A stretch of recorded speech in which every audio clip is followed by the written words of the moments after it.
ପକା କମଳରେ ତୁ ପୋତା ଛତା ଶୁଣିବ ପଲକରା କହିବି କଥା ଆରେ କହିବି କଥା ଆରେ କହିବି କଥା। ନମସ୍କାର, ସ୍ୱାଗତ। ମୁଁ କବି ଓ ଲେଖିକା ଡକ୍ଟର ଅଳକାନନ୍ଦ କହୁଛି। ସମସ୍ତ ସାହିତ୍ୟପ୍ରେମୀ ବନ୍ଧୁ ଓ ବାନ୍ଧବୀମାନଙ୍କୁ ମୋର ଅନେକ ଅନେକ ଅଭିନନ୍ଦନ। କଥା କବିତାର ଆକର୍ଷଣୀୟ ଦୁନିଆରେ ଲେଖା, ଲେଖକ ଓ ପାଠକଙ୍କର ଯେଉଁ ରହସ୍ୟମୟ ମଧୁର ସମ୍ପର୍କ, ସେହି ମଧୁର ସମ୍ପର୍କକୁ ଆହୁରି ମଧୁର ସୁଦୃଢ଼ କରିବା ପାଇଁ ଆମର ଏ ନୂତନ ପ୍ରୟାସ। ଚପଳ ଭରା ବାଲ୍ୟ ବୟସରେ ଜେଜେମା ଓ ଅଜାଆଈ କହୁଥିଲେ କୁହୁକରେ ଭରା ଅବଲୋକରା କାହାଣୀ।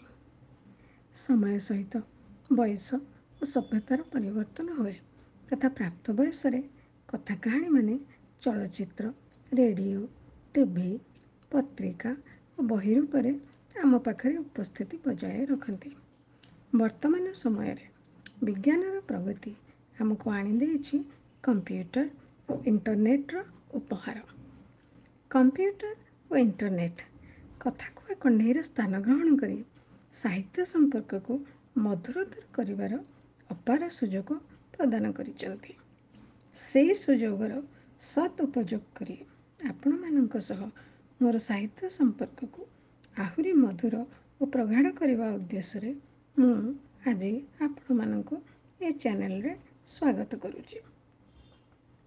ସାହିତ୍ୟର ବିଭିନ୍ନ ରସ ଆସ୍ୱାଦନ ଆମ ଚ୍ୟାନେଲରେ ଆପଣମାନେ କରିପାରିବେ ବୋଲି ଆଶା ଓ ବିଶ୍ୱାସର ସହ ମୁଁ ଆପଣମାନଙ୍କୁ କଥା ଓ କବିତାର ଦୁନିଆରୁ ମୋ ଦ୍ୱାରା ଲିଖିତ କଥା ଓ କବିତାର ଅଡ଼ିଓ ବୁକ୍ରୁ ଆପଣମାନଙ୍କୁ କବିତା, କଥା ଶୁଣେଇବି।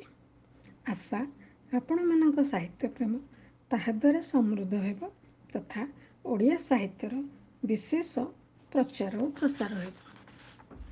ତେଣୁ ମୋର ସାହିତ୍ୟପ୍ରେମୀ ବନ୍ଧୁ ଓ ବାନ୍ଧବୀମାନେ ଆମ ଚ୍ୟାନେଲକୁ ସବସ୍କ୍ରାଇବ୍ କରନ୍ତୁ ଏବଂ ଆମକୁ ଉତ୍ସାହିତ କରନ୍ତୁ। ଯିବା ଆଗରୁ ମୋ ଦ୍ୱାରା ରଚିତ ଓଡ଼ିଆ କୁନି କବିତାଟିଏ ଶୁଣେଇବି।